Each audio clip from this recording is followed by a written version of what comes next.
God, us, and every living creature are in a covenant together, like a promise, an agreement with all flesh, the scripture says.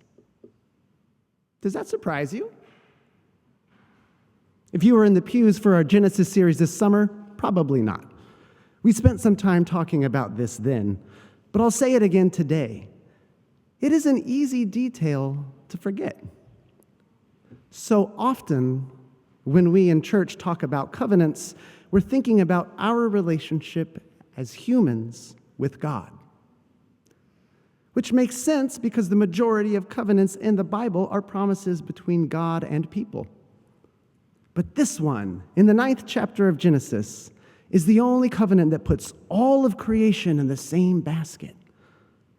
This time, God tells us, we're all in this together. It makes sense, right? Noah and his family and 2 of every animal had been floating for hundreds of days in the ark, a sanctuary of God's own design, while waters swelled upon the earth, drowning out life like a cosmic reset button. How do you think they lived on that boat? What do you think their day-to-day was like? I imagine there must have been a whole lot of animal care. 2 of every kind is an awfully big litter box to empty.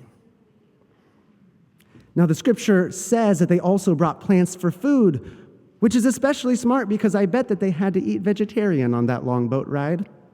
A couple hundred days isn't long enough to breed livestock to eat, and I doubt that they had room for more bodies anyway.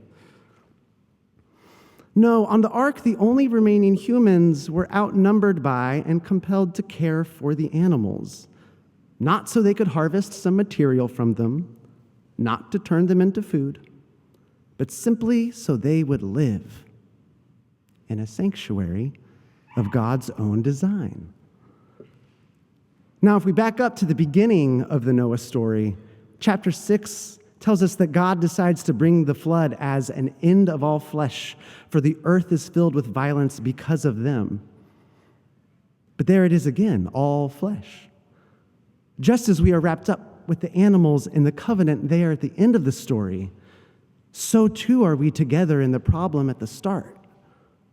Which is to say, the violence that upset God was not merely humans hurting humans, but life hurting life.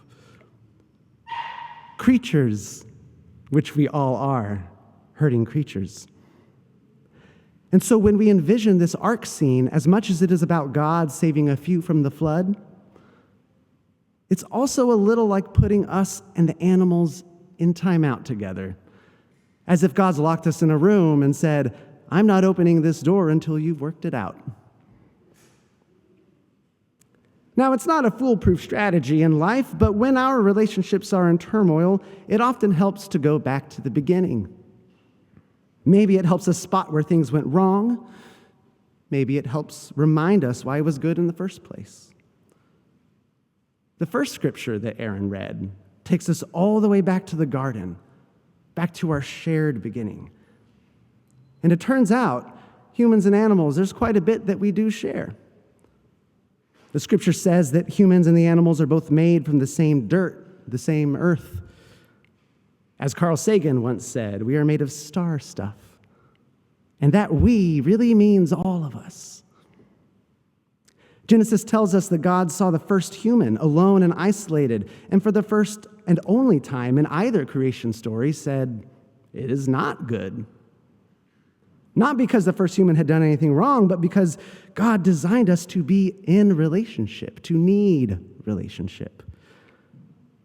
And then that first human took the time to meet every animal one by one and to give them each unique names. Now, we might be tempted to see the act of naming as an expression of authority or dominion. But how did you feel when you picked a name for your pet? Did you just impose a name you already knew you liked? Or did you meet the animal, listen to it, get a sense of its vibe and how it saw you?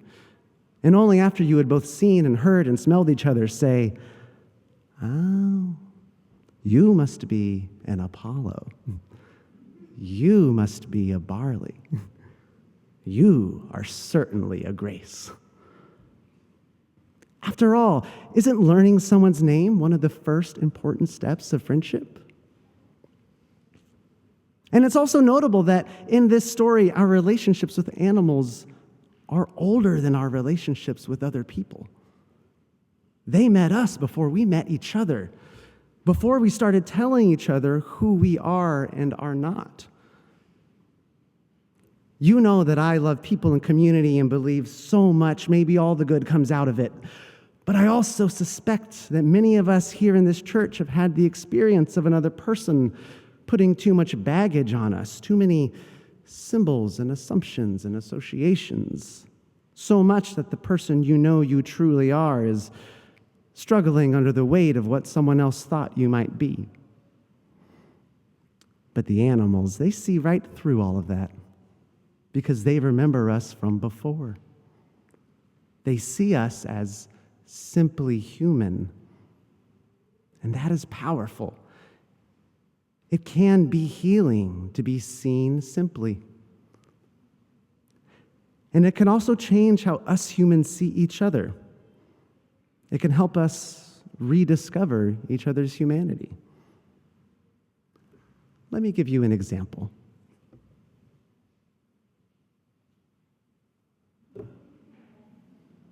This is Jenny. Jenny is 5 years old, a little cattle dog mix, an absolute friend. I wish I could have brought her in today, but trust me when I say my girl does not know how to hang with other dogs. She would turn this blessing into a stressing of the animals, and so she's at home living her best life. Now, my fiance and I got Jenny the day after Christmas 2020, and she immediately helped ground us in a time when everything human seemed totally unmoored. When everything was still shut down, there was something about navigating a New York we didn't recognize with a pup for whom it was all new anyway that made those days a little less scary and a little more magical.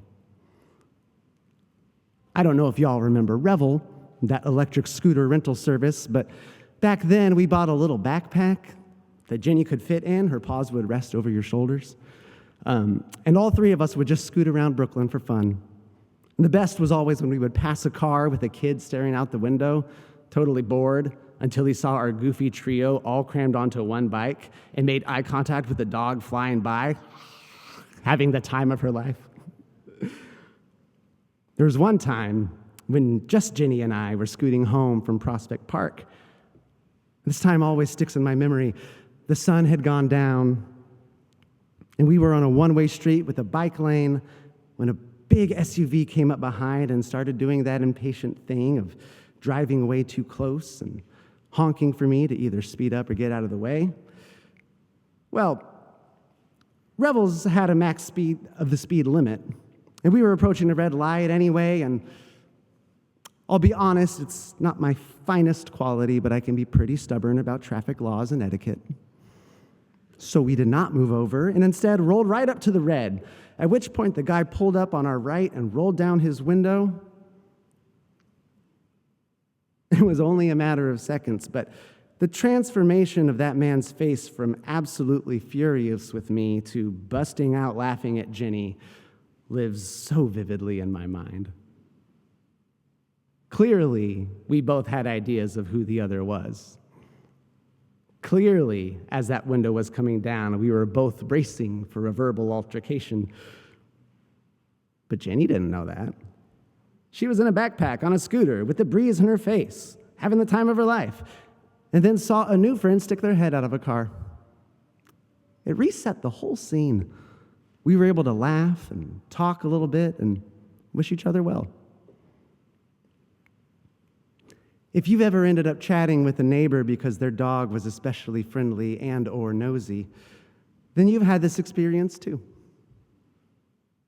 It probably sounds counterintuitive to say out loud, but because they see us simply, animals have a way of rehumanizing us. Because they remember us from way back in the garden, Animals have a way of reminding us who we are. And in a world where far too many people have reached for the tools of dehumanization in their pursuit of power, this reminder is a balm for the soul. This reminder is a gift from God, one that lets us turn around and offer it again to everyone around us. So let us thank God for these animals.